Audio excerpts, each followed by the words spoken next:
So the RPE scale is designed to attach a number to relative effort or relative intensity, and it's a great way to identify how many reps someone has left in the tank to equate the distance they are from failure. And then that also becomes a very good way to add that element into program design, either directly or as a adjunct to um, other methods like percent RM and stuff like that. So you can combine those. But anyway, an RPE 10 would be you have nothing left, and that was a true max. You couldn't do any more. RPE 8 would be you have 2 reps left in the tank, and of course a 9 would be 1 rep left in the tank. And so your question's an interesting one because you're asking what happens if I could probably add more weight, but my form is starting to break down.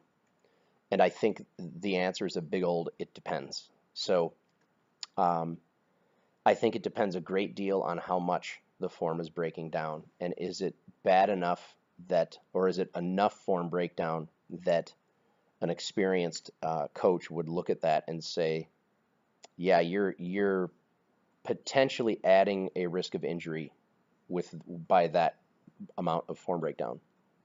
I do think that most,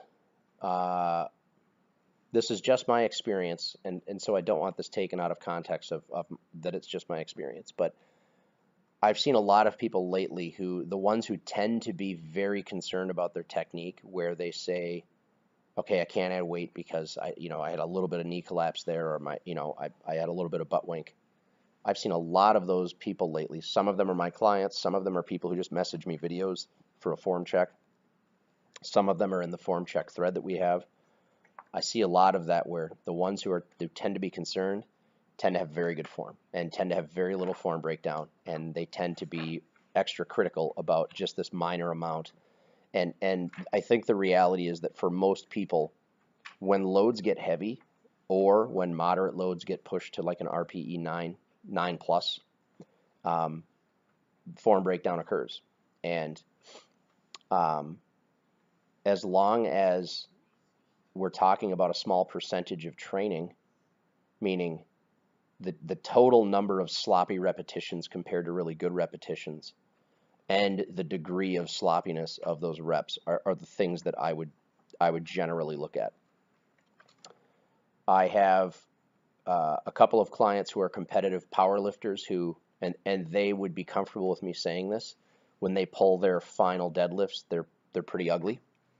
But the vast majority of the volume work that they do, and even halfway through the intensity phase of their training when things are getting heavy, they're still really good pulls. And so we're again talking about